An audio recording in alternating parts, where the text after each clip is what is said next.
It was one of those quiet evenings that felt like it had been pulled straight out of a postcard. The sun was setting, painting the sky in shades of orange and pink, while the streets of a sleepy suburban neighborhood buzzed with the hum of everyday life. Kids were riding their bikes down sidewalks, neighbors exchanged small talk over freshly trimmed hedges, and somewhere, someone's barbecue wafted the smell of grilled burgers into the cool evening air. In the middle of all this normalcy, a man drove his car slowly down a residential street. He wasn't anything out of the ordinary, just another face in the crowd. Dressed casually in jeans and a hoodie, he blended right in. But what made him different from most people around here was something no one could see. Years spent serving his country, training dogs to do things most people only saw in movies. His hands had guided some of the best trained military working dogs on missions that saved lives. Now, though, he was just trying to get home after picking up groceries for dinner. As he turned onto his block, the peaceful vibe shattered when red and blue lights flashed behind him. At first, he didn't think much of it. Maybe he'd accidentally gone a little over the speed limit or forgotten to signal at a turn. Whatever it was, he figured it wouldn't take long to sort out. So, without hesitation, he pulled over to the side of the road and waited patiently. But as soon as he stopped, he noticed something odd. Instead of just one police car pulling up behind him, two more appeared within seconds. Their tires screeched against the pavement as they parked haphazardly, almost boxing him in. It felt unnecessary. This wasn't a high-speed chase or anything dramatic, it was just him, sitting there in his car, holding a bag of chips and a carton of milk. Two officers stepped out of the first car, their flashlights cutting through the dim light of dusk. They approached cautiously, hands resting on their holsters.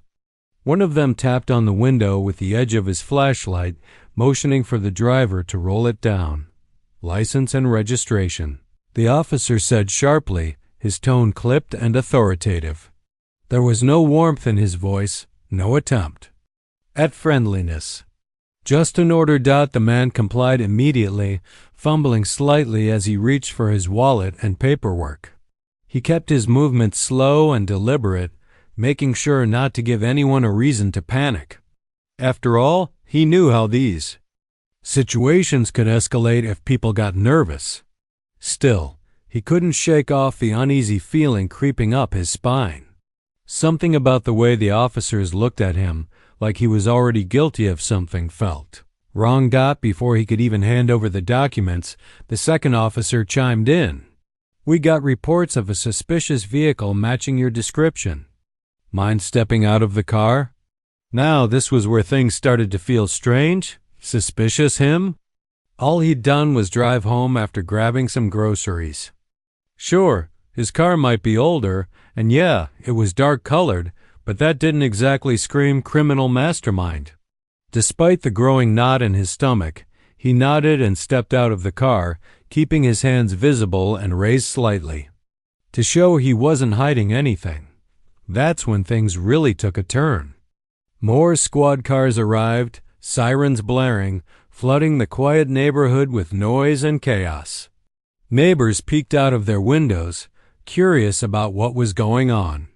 Some even stepped outside onto their porches, phones in hand, ready to record. Whatever unfolded next, one of the officers barked another command, telling him to put his hands behind his back. Another muttered something into his radio about needing backup and K9 units. That word hit hard. K9 units meant police dogs, the kind trained to track, chase, and bite suspects. And suddenly, the man realized this wasn't just a routine traffic stop anymore. This was something else entirely. He wanted to explain himself, to tell them who he was and why none of this made sense. But before he could say a word, the unmistakable sound of barking filled the air. Two German shepherds lunged forward, straining against their leashes as handlers held them back. Their teeth gleamed under the flashing lights, and their growls sent shivers down his spine. For most people, seeing those dogs would have been terrifying. But for him, it was something else. Because unlike everyone else standing there, he understood exactly what those animals were capable of, and he knew how to handle them. The question was, would anyone listen before things spiraled completely out of control? The air was thick with tension as the two German shepherds stood growling, their muscles coiled like tightly wound springs, ready to explode into action at the slightest command. The handlers held them back firmly, gripping their leashes with white-knuckled intensity. To anyone watching, it looked like a scene out of an action movie, except this wasn't fiction. This was real life, and the man standing there in the middle of it all knew better than most people what those dogs were. Trained to do dot, he didn't move a muscle. Years of military experience had taught him one thing above all else: stay calm under pressure. His heart pounded in his chest, but his face remained steady, betraying none of the fear or frustration bubbling inside him. He locked eyes with the lead dog, studying its body language, the way its ears twitched forward, how its tail stiffened slightly, and the low rumble of its growl that seemed to vibrate through the ground beneath his feet. These weren't just random observations. They were clues he could use to understand the animal's state of mind, but none of that mattered to the officers surrounding him. All they saw was a black man who hadn't said much since stepping out of his car, a man whose presence alone seemed to make them uneasy. One officer shouted again, louder this time, demanding that he keep his hands where they could see them. Another muttered something about resisting arrest, even though he hadn't resisted anything yet. It was clear they weren't interested in explanations or dialogue. They were here to assert control, no matter what it took. Then came the moment that changed everything. With a sharp whistle from one of the handlers, the first dog was released. It lunged forward with terrifying speed, teeth bared and snarls ripping through the night air. For the officers, this must have felt like standard procedure, just another tool in their arsenal to subdue someone they deemed dangerous. But for the man facing the dog, it was personal. Instead of panicking or lashing out, he dropped into a defensive crouch, his movements smooth and deliberate. In that split second, years of training kicked in. He remembered the drills, the countless hours spent working with military dogs far more aggressive than these. He knew how to read their signals, how to communicate without words, and most importantly, how to de-escalate a situation before it turned violent. His voice cut through the chaos, firm but controlled, issuing a sharp command in German, a language commonly used in professional dog training. Platz. He barked, his voice carrying authority despite the noise around him to everyone watching. It probably sounded like gibberish, but to the dog, it meant something entirely different. The animal froze mid-stride, its momentum halting abruptly as confusion flickered across its face. For a brief moment, it hesitated, torn between the aggression it had been trained to display and the unexpected command coming from the very person it was supposed to attack. Then, slowly, it lowered itself to the ground, sitting obediently beside him, its tail wagging tentatively. The silence that followed was deafening. The other officers stared in disbelief, unsure of what they had just witnessed. Some exchanged glances, while others tightened their grips on their weapons, clearly unnerved by the sudden shift in dynamics. To them, it looked like the man had somehow manipulated the situation, turning a highly trained police dog into a docile pet with nothing more than a few words. They didn't know that what they were seeing wasn't manipulation, it was skill born from years of dedication and hard work. "Taser him," one of the officers shouted, breaking the stunned silence. Panic rippled through the group as they scrambled to regain control of the situation. Before anyone could react, the crackling sound of a taser filled the air, followed by the sharp sting of electricity coursing through the man's body. He collapsed to the ground, his muscles seizing up involuntarily as pain shot through every nerve ending. Even then, he managed to keep his focus. Through gritted teeth, he forced out a single sentence, his voice strained but determined. "I'm not resisting, I'm trying to help." It was a plea that fell on deaf ears. The officers continued shouting orders, their voices overlapping in a chaotic mess. One of them grabbed the now docile dog by its leash, pulling it away forcefully, while another aimed his weapon at the man lying on the ground. Bystanders who had gathered nearby gasped, some covering their mouths in shock, others raising their phones to capture the surreal scene unfolding before them. For the man on the ground, the world spun in slow motion. Every breath felt labored, every movement agonizing. Yet amidst the pain and confusion, one thought kept replaying in his mind. Asterisk, how did it come to this? He had served his country, trained animals to save lives, and dedicated himself to protecting others. And now, here he was, sprawled on the pavement, treated like a criminal simply because of who he was, or rather, who they thought he was dot as. The seconds stretched into minutes. The reality of the situation began to sink in, not just for him, but for everyone involved. The officers started to realize that maybe, just maybe, they had made a mistake.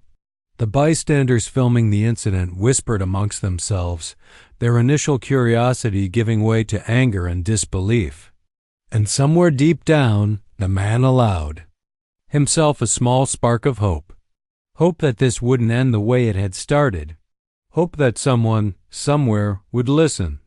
Because if there was one thing he knew for certain, it was this: sometimes the truth has a way of cutting through even the thickest layers of misunderstanding, and when it does, it demands to be heard. The chaos didn't stop there.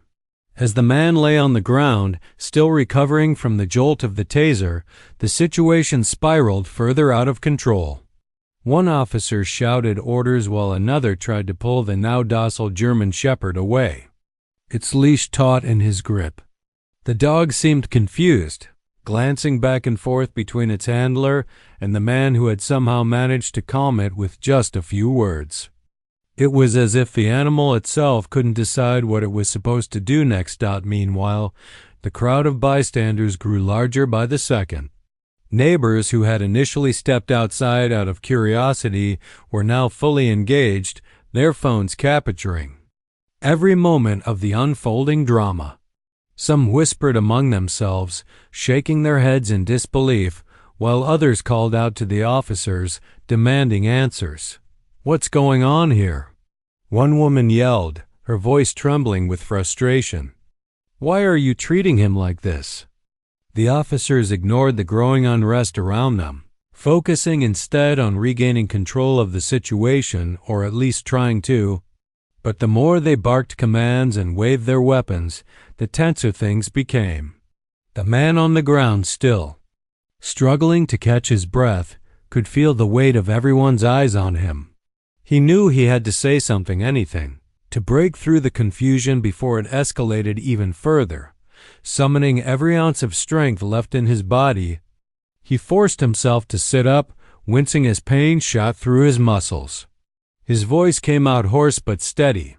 "Listen," he said, raising his hand slightly to show he wasn't a threat. "I'm not resisting. I'm not trying to cause trouble. I've worked with dogs like these for years. I know how to handle them." For a brief moment, everything went silent.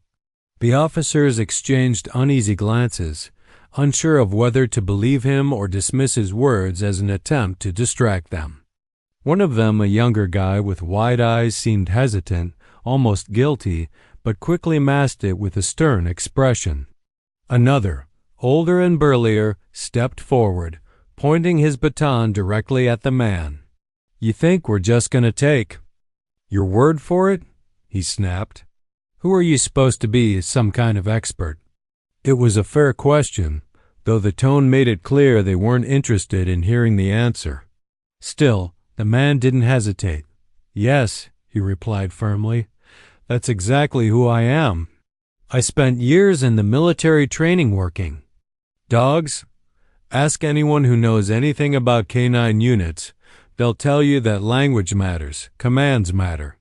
What I did back there, that wasn't magic. It was skill. The words hung in the air, heavy and undeniable. No one moved for a few seconds, the tension palpable enough to cut with a knife. Then, without warning, another officer spoke up, a quieter voice this time, belonging to someone standing farther back. "Let's check him out," he suggested hesitantly, just to be sure. At first, the idea was met with resistance. The burly officer scowled, clearly unhappy about the suggestion. But eventually, after a long pause, he nodded reluctantly. "Fine," he muttered, "but cuff him first, just in case." With that, the man's wrists were zip-tied behind his back knot. Roughly, but not gently either, and he was hauled to his feet. The pain from the taser hadn't subsided completely, and his legs felt weak, but he managed to stay upright as they led him toward one of the squad cars.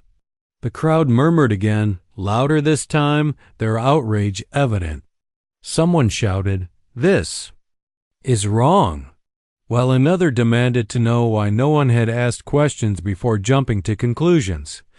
Back at the station, things took an unexpected turn.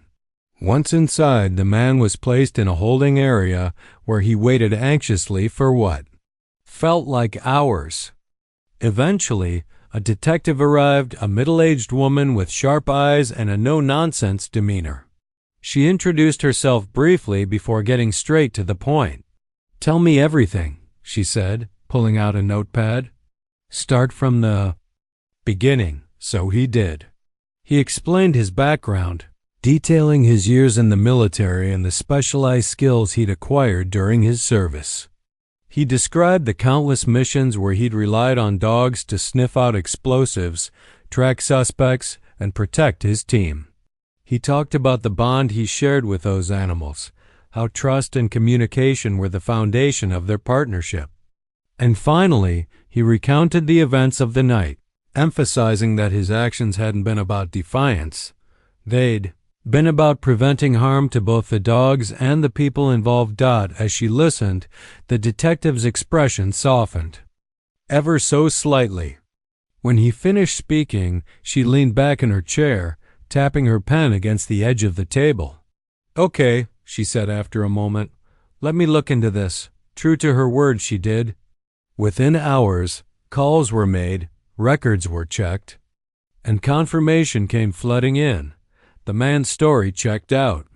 Not only had he served honorably in the military, but he was also highly regarded within his field. Former colleagues praised his expertise, describing him as one of the best handlers they'd ever worked with.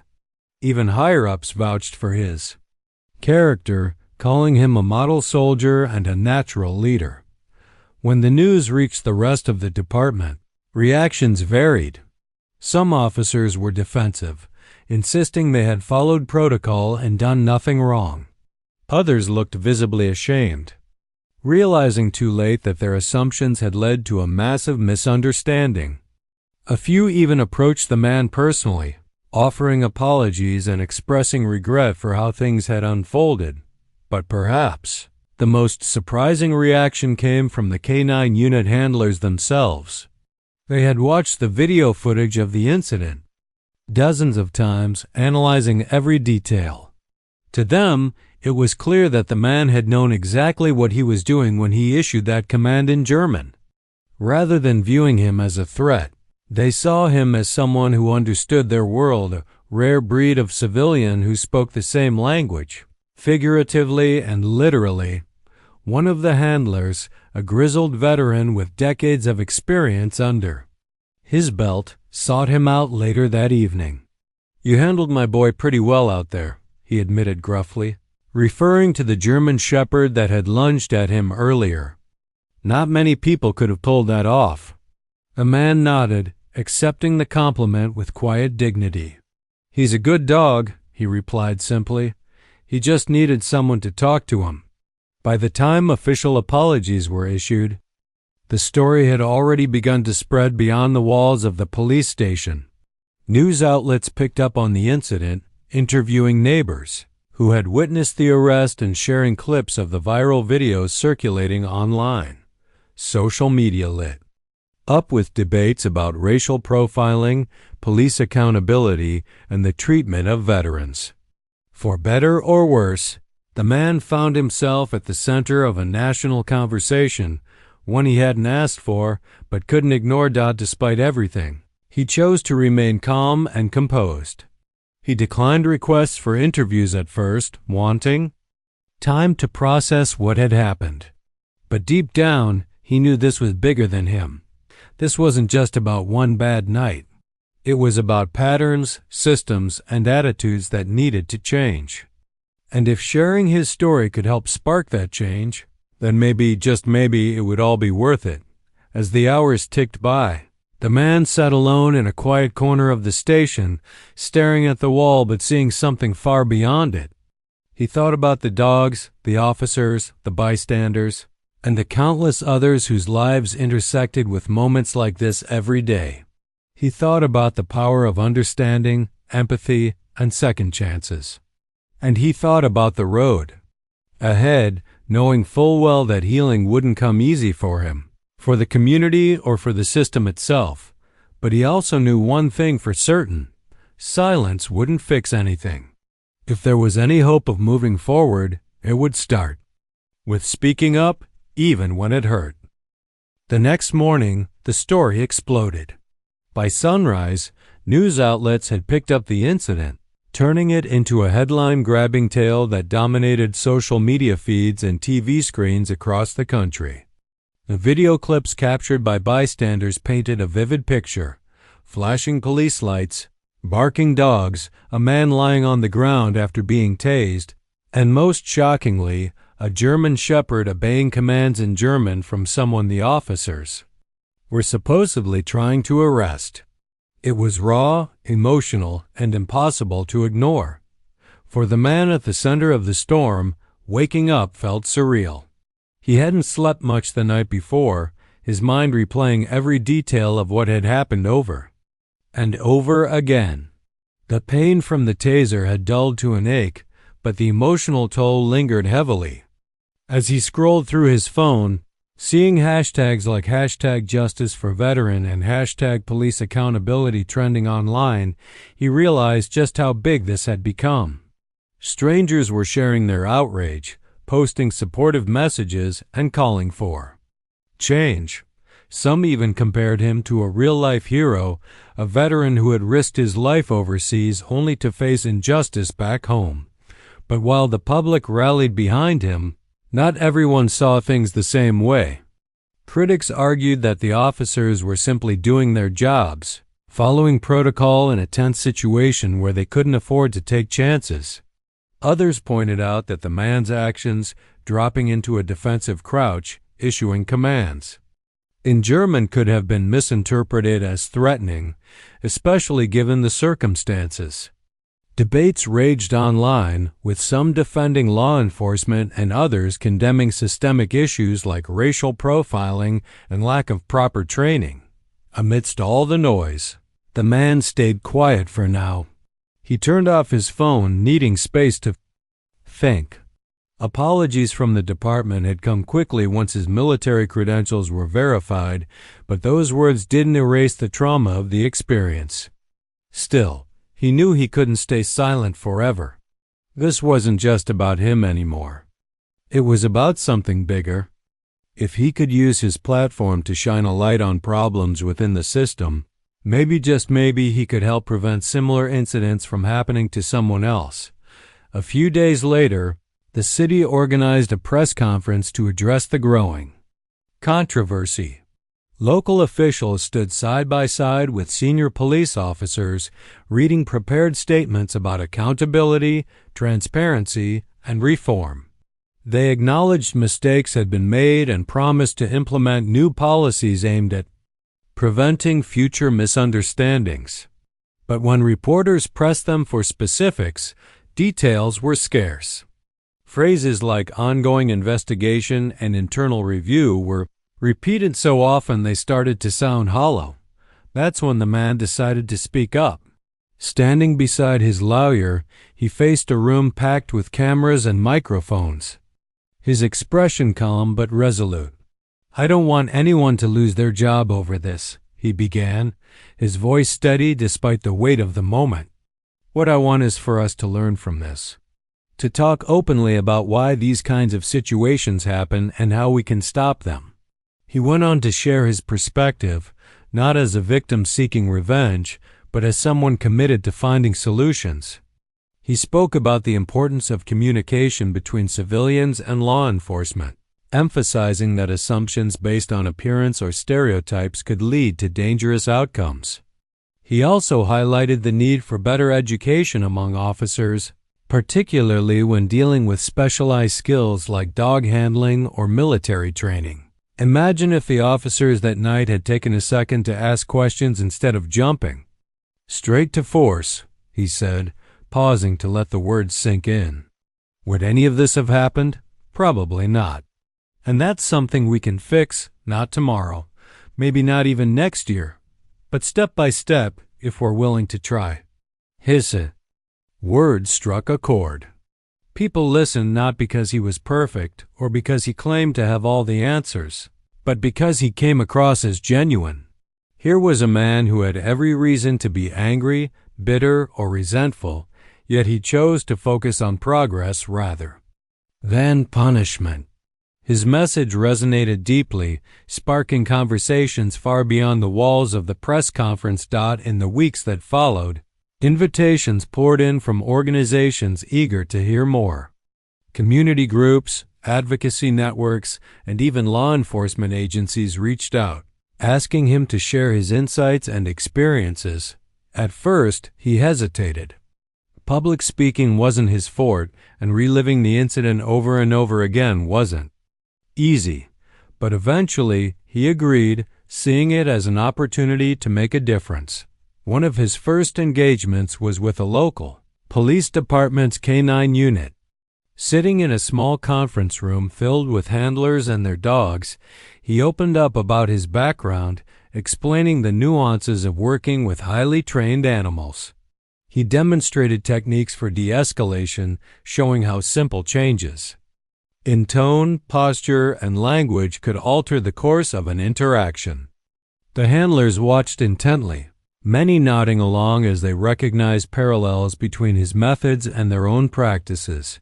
Afterward, one of the younger handlers approached him, gratitude evident in his eyes. "Thank you," he said sincerely. "I never thought about it like that before.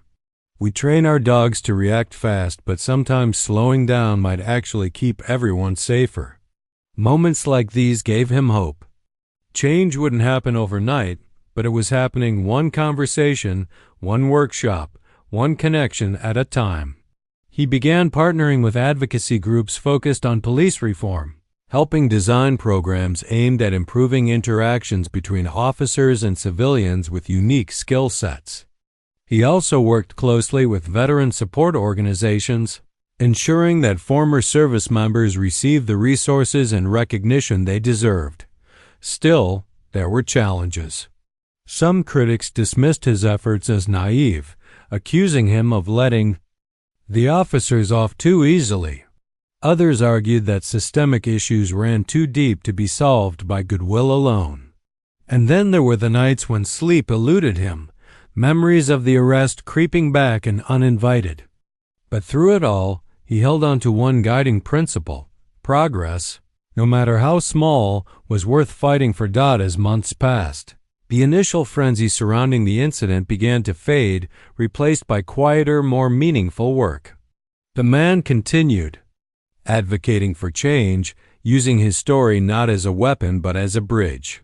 He knew the road ahead would be long and difficult, paved with setbacks and tough conversations. But he also knew that every step forward counted, even if it was just a single step at a time. And so, he kept moving forward, driven by a belief that healing was possible, not just for himself, but for the community, the officers involved, and the countless others whose lives intersected with moments like his. Because in the end, It wasn't about blame or bitterness. It was about building a future where no one had to live through what he did.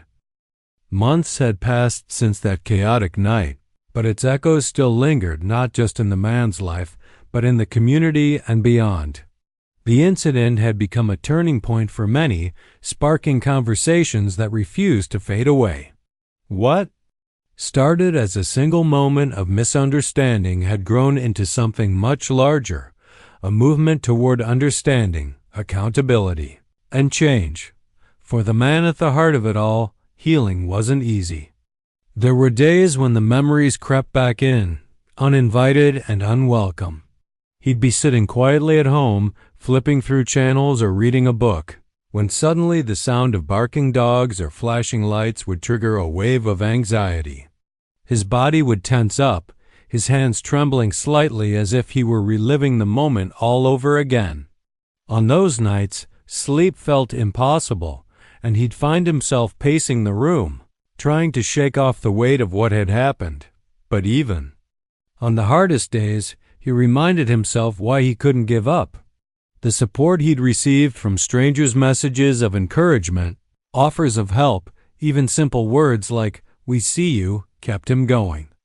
People from all walks of life had reached out, sharing their own stories of injustice, resilience, and hope.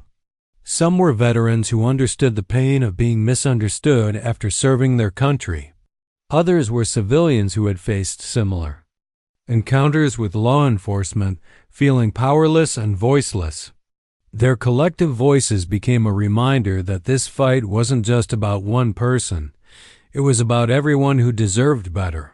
One evening, as he scrolled through emails and messages, he came across an invitation that caught his eye. A local advocacy group was organizing a rally focused on police reform and community healing. They wanted him to speak not as a victim, but as a leader. At first, he hesitated. Public speaking still made him nervous, and he worried about saying the wrong thing. But then he thought about the people who had stood by him, believing in his ability to make a difference. How could he say no? The day of the rally arrived, bright and sunny, with clear skies stretching endlessly above. Hundreds of people gathered in the park where the event was being held, carrying signs and wearing T-shirts emblazoned with slogans calling for justice and unity. The energy was electric, buzzing with determination and hope. Families sat together. On blankets, children played nearby and volunteers handed out water bottles and snacks. It was a scene of solidarity, proof that people could come together when it mattered most. When it was his turn to take the stage, the crowd fell silent, anticipation hanging thick in the air. He stepped up to the microphone, adjusting it slightly, so it wouldn't drown out his voice. For a moment, he simply stood there, taking in the sea of faces before him. Then, with a deep breath, he began to speak. "I never expected to be here," he admitted, his tone conversational yet sincere. "I didn't ask for any of this. All I wanted that night was to go home, put my groceries away, and maybe watch a little TV before bed.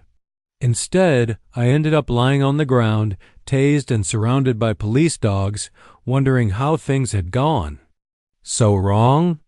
His honesty drew murmurs of sympathy from the audience, but he quickly shifted gears, focusing not on anger or blame, but on solutions. "What happened to me wasn't right," he continued, "but pointing fingers won't fix anything. If we want real change, we have to start talking to each other, not past each other. We have to listen, learn, and work together." He went on to share practical ideas, drawing from his experiences both as a veteran and as someone who had witnessed firsthand the gaps in communication between civilians and law enforcement. He suggested mandatory training programs for officers on how to interact with individuals with specialized skills, whether they were former military members, medical professionals, or anyone else whose expertise might differ from the norm. He also advocated for more transparency within police departments, urging leaders to involve community members in decision-making processes. As he spoke, The crowd nodded along, some cheering softly while others scribbled notes in journals or on their phones. When he finished, the applause was thunderous, echoing across the park and lifting spirits higher than they'd been in months. People approached him afterward, shaking his hand, thanking him for his courage, and pledging to join the cause. One elderly woman hugged him tightly, tears streaming down her face. "You're giving us hope," she whispered. "Don't ever stop." That moment stayed with him long after the rally ended. It wasn't just the praise or admiration that touched him. It was the realization that he wasn't alone. This wasn't a battle he had to fight by himself. There were thousands of people out there, ready to stand shoulder to shoulder with him, working toward a future where trust replaced fear and understanding replaced assumption. In the weeks and months that followed, the momentum only grew stronger. Advocacy groups launched campaigns inspired by his story, pushing for policy changes at local, state, and national levels. Law enforcement agencies began implementing new training modules, incorporating lessons learned from his experience. Community forums brought officers and residents together, fostering open dialogue and mutual respect. And slowly but surely, attitudes began to shift. For the man, the journey wasn't without its challenges. There were setbacks, bureaucratic hurdles, resistance from skeptics, moments when progress seemed painfully slow. But every small victory kept him motivated. Whether it was seeing a young officer attend one of his workshops and leave inspired, or hearing about a department adopting reforms based on his recommendations, each step forward felt like proof that change was possible. Eventually, life began to settle into a new rhythm. The media attention died down, replaced by quieter, more meaningful work behind the scenes. He continued advocating for reform, traveling to different cities to share his story and collaborate with organizations dedicated to creating safer, fairer communities. Along the way, he found solace in connecting with others who shared his vision, a diverse group of activists, veterans, educators, and everyday citizens united by a common goal. One evening, as he sat on his porch watching the sunset, he reflected on how far he'd come. The scars of that night, the physical ones and the emotional ones, were still there, but they no longer defined him. Instead, they served as reminders of his resilience, his strength, and his capacity to turn pain into purpose. He thought about the future, not just for himself, but for everyone else fighting alongside him. Change wouldn't happen overnight, and the road ahead would undoubtedly be bumpy. But he believed in the power of persistence, of planting seeds today that might bloom tomorrow or 10 years from now. Because in the end, it wasn't about perfection. It was about progress. With a small smile, he leaned back in his chair, letting the cool breeze wash over him. Somewhere in the distance, a dog barked, and for once, the sound didn't bring back painful memories. Instead, it reminded him of the bond he'd always cherished, the connection between humans and animals, built on trust, communication, and mutual respect. That same bond now fueled his mission to bridge divides and build bridges, one conversation at a time. And so, as the sun dipped below the horizon, painting the sky in hues of gold and crimson, he allowed himself a rare moment of peace. The fight wasn't over, but he was ready for whatever came next.